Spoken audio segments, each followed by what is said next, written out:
it takes time to build trust. These things do not happen overnight. And because it's a collaboration, because it's working with partners, you're building relationship. I mean, that's really what it is all about. And I think, and Mike DeBerardinis, as I referenced earlier, he understood the importance of this. He understood that we needed to have DCNR staff who were willing to be on the ground working side by side with partners, spending the time to build relationships, to build that trust.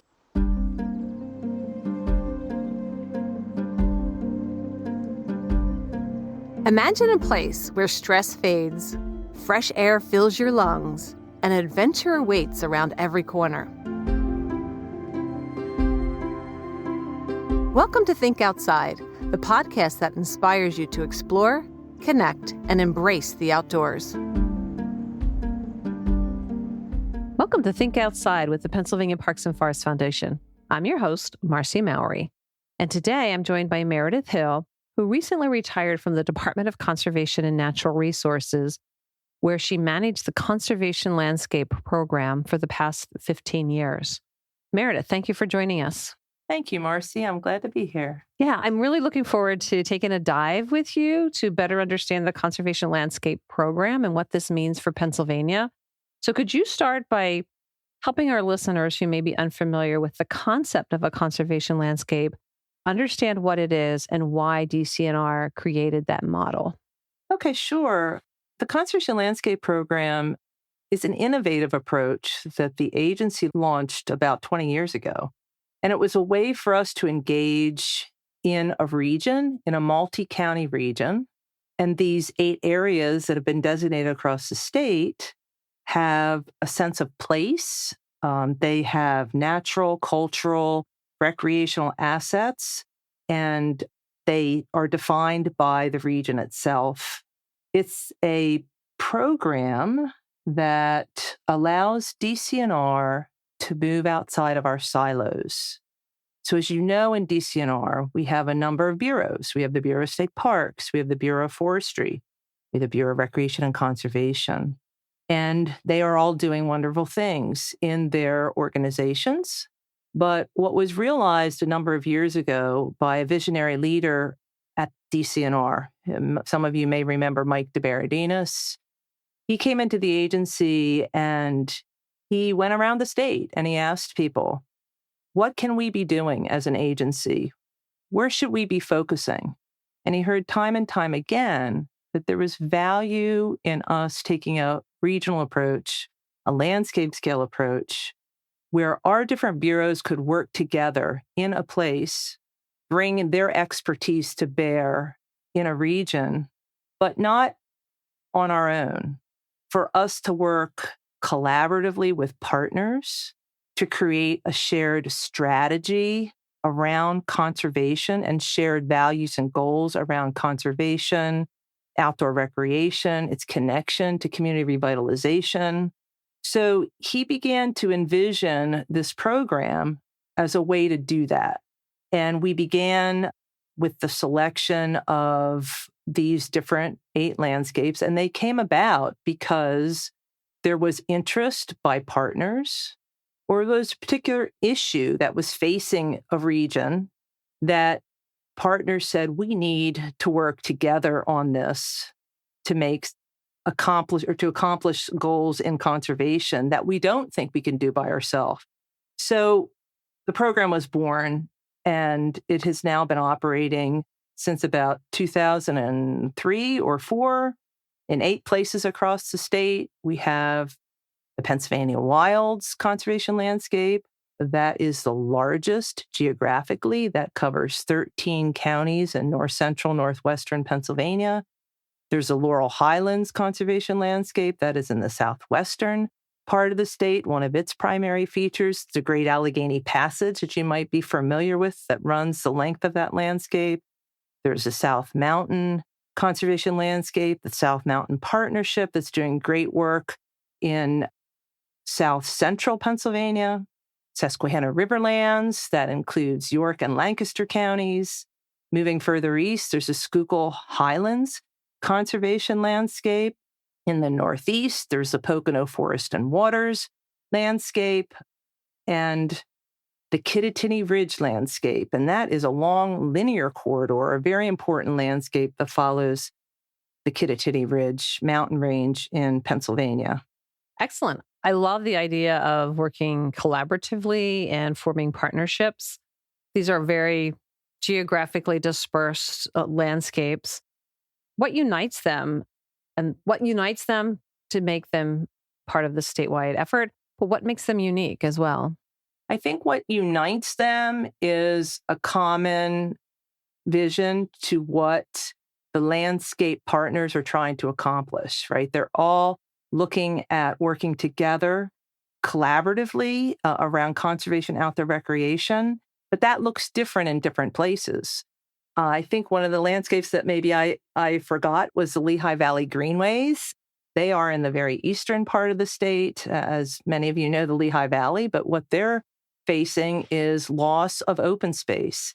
And so they rallied around the concept of how do we make connections between our conservation lands, between green space in our region. So that was a defining feature for them. So that became very important to their landscape. That's not happening in the Pennsylvania Wilds, for example, right? The Pennsylvania Wilds is a landscape that's characterized by most of the state forest land that we actually have in Pennsylvania, amazing outdoor recreation assets, so much open space and public land that there are different issues there that and those partners came together around the understanding, for example, that in that very rural part of the state, these rural communities are struggling, and the public lands in many ways are an incredible asset to them, that they can build an outdoor recreation economy based upon those public lands that in turn help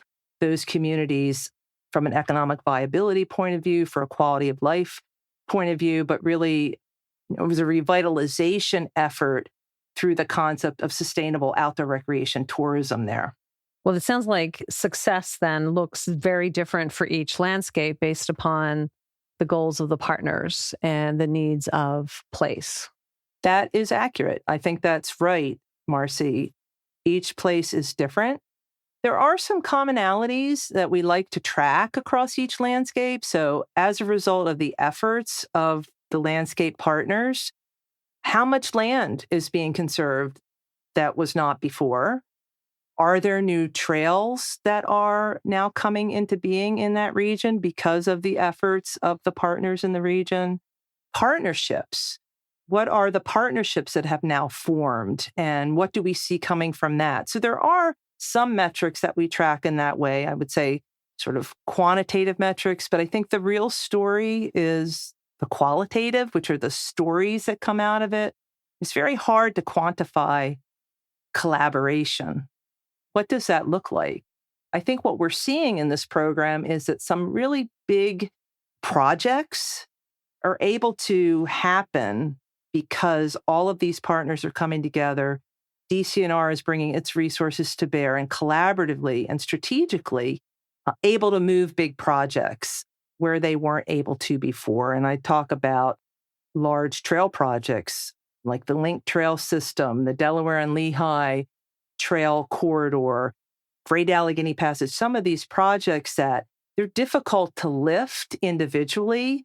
When you step back and you bring partners together across this large area that involves those assets, you can see how you can make a difference.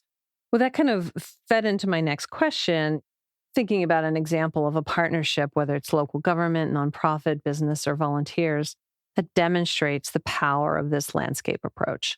Do you have a particular example that you could share with the listeners? Well, the landscape that I'm most familiar with, because I worked very specifically with them, is the Pennsylvania Wilds Conservation Landscape. And I'll just say that in DCNR, we have a staff person that's connected to each of those landscapes that then works with an organizational nonprofit partner in that region to together collaboratively convene the work, bring partners together to accomplish an annual work plan. And so I was most connected to the Pennsylvania Wilds landscape specifically, as well as as directing the overall program. And in the Pennsylvania wilds, 13 counties, it's a huge landscape and so many different partners. It's very rural. It takes 4 hours to get from one side of the region to the other.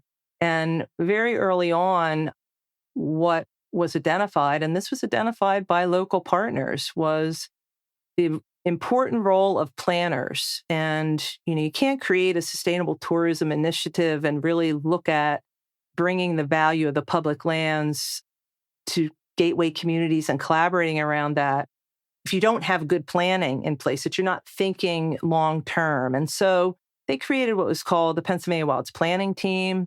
And that was supported through state funding from both DCNR and also the Department of Community and Economic Development to get all of the county planners in that 13 county region together to say, how do we look at planning issues here? How do we get ready for this from a planning point of view? And this is a very important component of this landscape work. And so this Pennsylvania Wilds Planning Team was formed in about 2005. They've been meeting every other month since that time to really move forward important planning issues that are fundamental to making a region a sustainable outdoor recreation destination.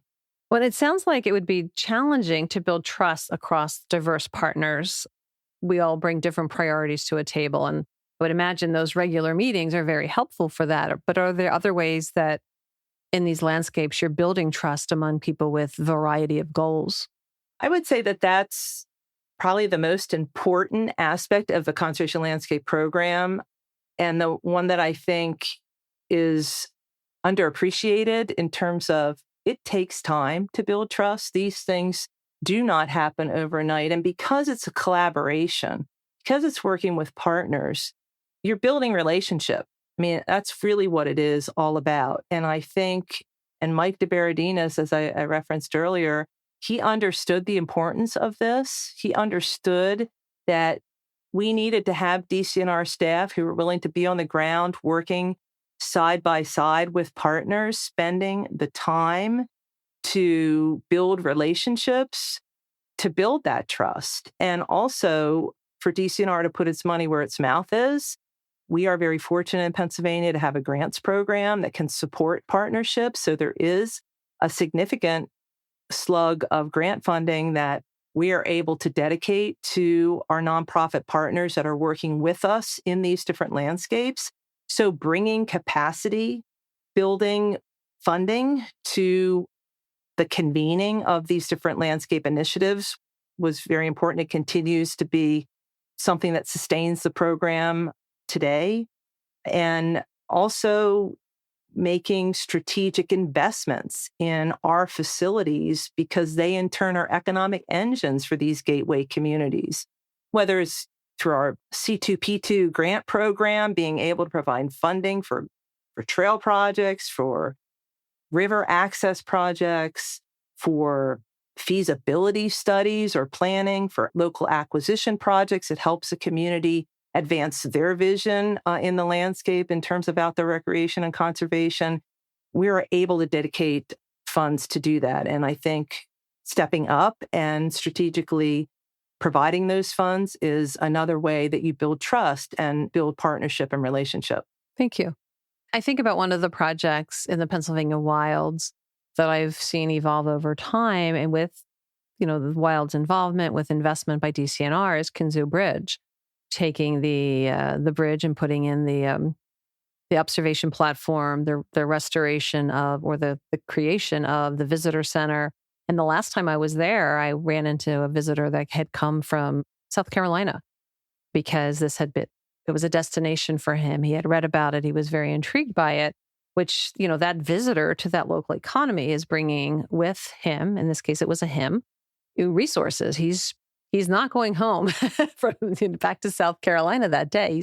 He's staying, he's visiting, he's eating. So he's investing in those local economies, which is one of the things we often talk about is the benefits. One of the benefits of outdoor recreation is it helps. You mentioned the gateway, these communities at the entrances of parks or forests. It helps these communities to thrive. Well, in each of the landscapes, and particularly at Pennsylvania Wilds, our DCNR facilities, like our state parks, like you referenced Kinsey Bridge State Parks, I mean, they are the hub. They are in a way like the draw that get people potentially to the region. In the Pennsylvania Wilds, we have a number of those that have been called out because the idea was to create sort of a patchwork quilt of these incredible destinations within the region to really engender people wanting to come and spend not one night, but 2 nights, but maybe have their whole week-long vacation for the year be in the Pennsylvania Wilds in that region. And so us making the investments, I mean, we put probably $12 million into Kinsey Bridge State Park in both the Skywalk viewing platform that you referenced and also the whole visitor center that's there that interprets that place, that talks about what's so special about that railroad viaduct that crossed the Kinsey Valley there. So it's very important that we are able to make those kind of strategic investments. And then, so what does it mean to local businesses and local communities? Well, Pennsylvania Wilds, one of their initiatives has been to create a whole network of entrepreneurs and small businesses that are connected to be able to provide the types of services, the types of amenities and products that people that visit the region are interested in. So it's known as the Pennsylvania Wilds Cooperative, but it has been able to create the conservation shops. These are shops that are run by the PA Wild Center for Entrepreneurship. They are located at some of our state parks in the region, but it provides a place for 90% of the products there at that gift shop that they sell are actually created by people that live in the region, different artisans, different makers. So it's opening up a whole economic opportunity for these types of small businesses and producers that they can now get their product to now see real economic value from all of these visitors that are coming. Because we all know as we come to a place and we're interested in a place, you want to take home something special in terms of a souvenir, not something that's made elsewhere, not something that's really not authentic to the region, but something that was made here and is part of the place and tells a story about the people that live in the place and that are inspired by the public lands to create beautiful art and beautiful products for sale. So, that's one of the elements of that landscape that's quite successful, but our state parks are, in a way, the gateway to that kind of opportunity and market opportunity for local producers. I love that. I was also, as you were wrapping up, I was thinking about a lot of these areas also have craft beverages. I was thinking like South Mountain down in South Mountain with the South Mountain Partnership, there are cideries and wineries and breweries that are capitalizing and benefiting from being part of this landscape and this concentrated effort to marketplace.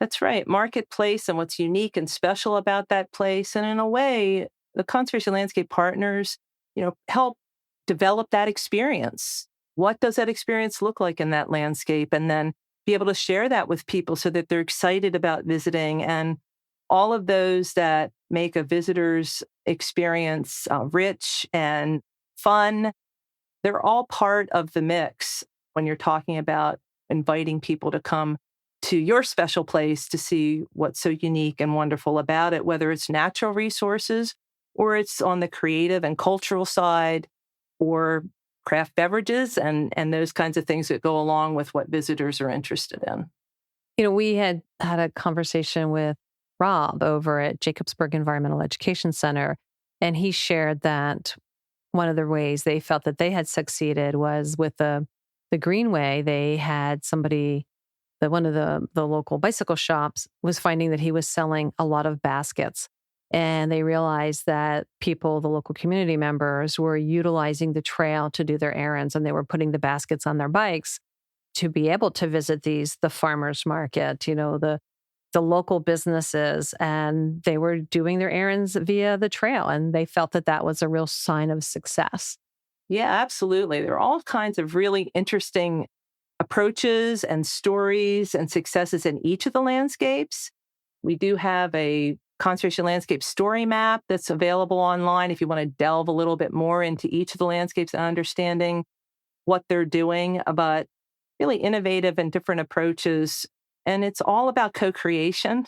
It's all about in that place, what the partners, whether they be in the public sector or the private sector, the nonprofit sector, different ideas they have and how you can co-create really some amazing outcomes by working together around these shared values of conservation and outdoor recreation and what that means for a community. And I love what it's role modeling, working cooperatively as opposed to working against one another or working competitively. Absolutely. It just, and that I think is the real aha and takeaway for me is just what has been accomplished because that approach has been taken. And it's not without challenge because, we're talking about relationships and, sometimes there's conflict, but I think often that really helps expand sort of the mindset around the different voices that aren't being heard or different projects that are important to step back and think a little bit more. It's just important to think about having everybody at the table and what they bring to the table to the overall benefit of the landscape. You mentioned people that may not have been heard. How is there a way that you're ensuring that voices are heard and that there's equitable access to outdoors and to some of these landscape features that you're sharing with us? Well, I'd say in every landscape, it really is an important component of their work. So DCNR, as you know, has diversity, equity, and inclusion initiative. We're doing a lot of different work in that arena with different partners, whether it's untold stories, just making sure that people feel welcome when they come to our spaces. And it's something that we bring to the table to the landscape conversation to be incorporated into the overall strategy that landscape might be undertaking. So it looks different and may look very different in different places. Maybe looking at outdoor recreation assets and can everyone have an enriching experience and have access to the different things that we have in our parks and forests. So, I think it is a component of every landscape's work. It just may look a little bit different from landscape to landscape. I know in the Pennsylvania Wilds, they just did a project in Black Moshannon State Park, and I think some of your listeners, Pennsylvania Parks and Forest Foundation, are aware of the work that you do around inclusive environments and experiences. And so there they installed viewfinders that allow people that are colorblind to actually see the beauty and the color within nature. And I think PPFF has taken that to the next level as well with, I think now, goggles that that people can use to experience that. So it's just, and they look different from one landscape to the next because there are different things that come up and people say, oh, this is an opportunity. Let's go with this. I love that. Is there a project or place within one of the landscapes that you wish every Pennsylvanian could experience? There are so many, but the one that I will say, and of course, as I referenced, my connection to the Pennsylvania Wilds, it's got to be the dark skies.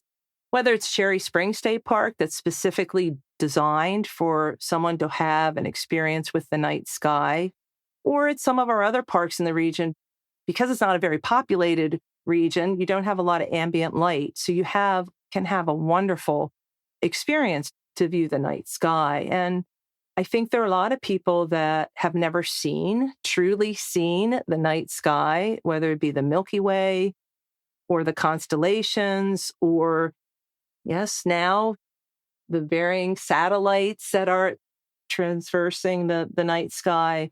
But it can be a really sort of transformative experience for people.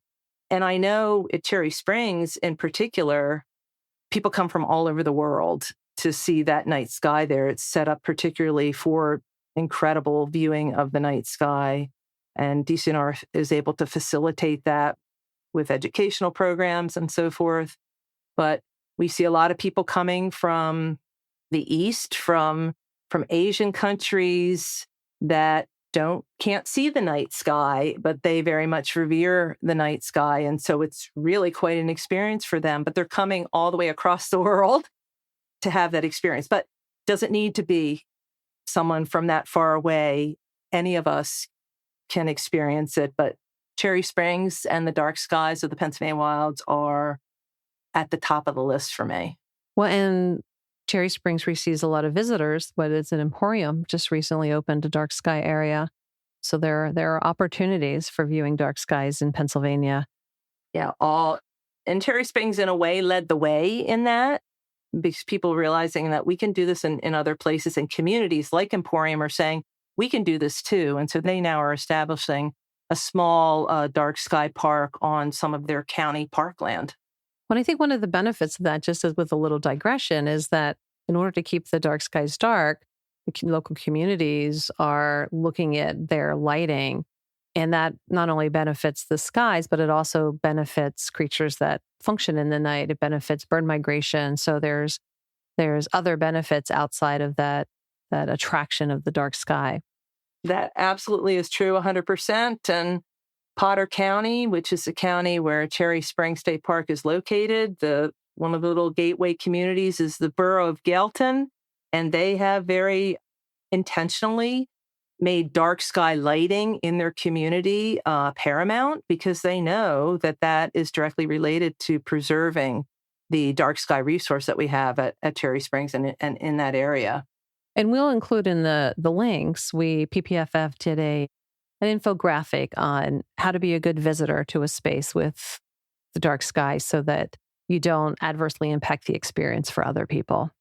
What have you learned from your 15 years in the conservation landscapes that could benefit other states or regions, or even communities that want to look at a community-wide approach to thinking about their planning and their connection to outdoor recreation and the arts and building a sense of place?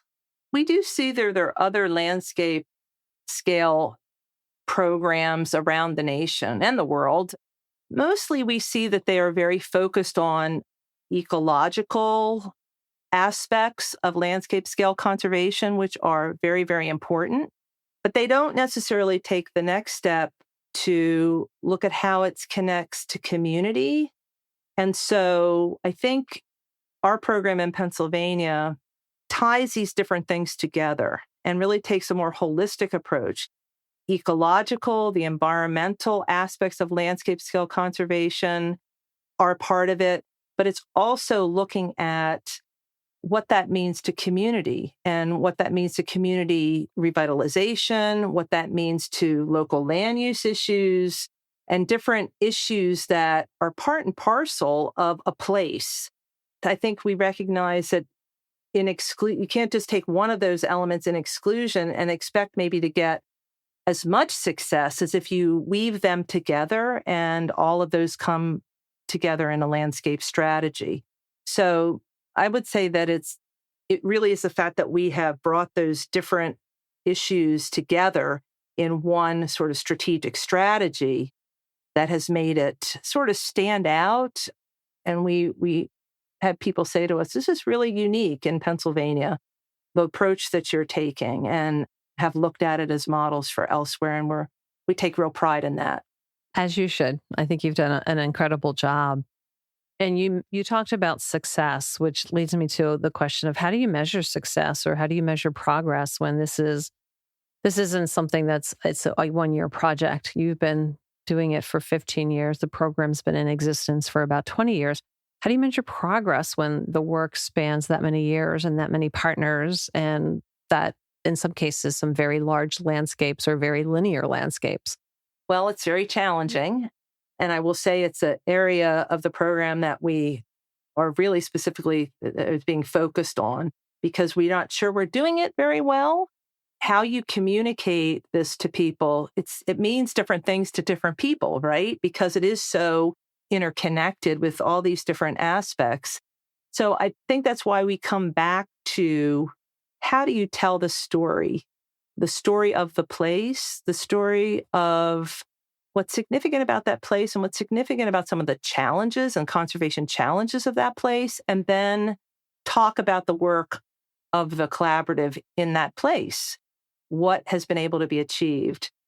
I will say the South Mountain Partnership, the South Mountain Landscape, has done a tremendous job in this regard. They established a state of their region project that tracked dozens of metrics to look at really the viability and the state of their region when it comes to different things, land use, cultural aspects, a whole host of things.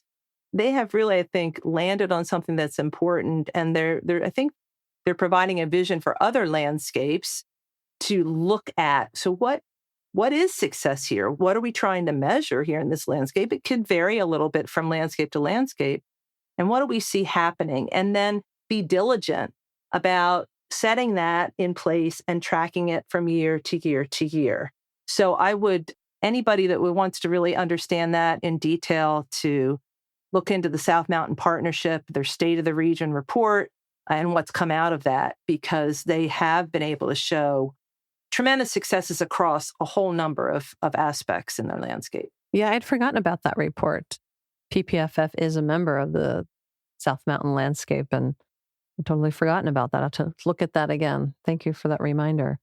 So, as we're wrapping up, why do you think conservation landscapes matter? Well, we've touched on this a little bit. I think it matters because it's having an impact in so many different ways. I'd say number one, at DCNR, it's had a huge impact because it's helped our own staff have a way to interact differently with partners in a place, in a region, not just in their state park or not just in their state forest or their particular grant region, but as part of a strategic initiative with partners. And so it really allows them to move outside their silos and to share their expertise. So that's been a real change, I think, within our agency, and how it's been a value for our own staff and for staff development and staff engagement with our partners. I'd say the other aspects of the initiative, because it is so broad and it can take in so many different disciplines, whether it's how does a trail fit into community revitalization, or how do we lift up our local businesses and producers and artisans. There's places for all aspects of society and partners to engage.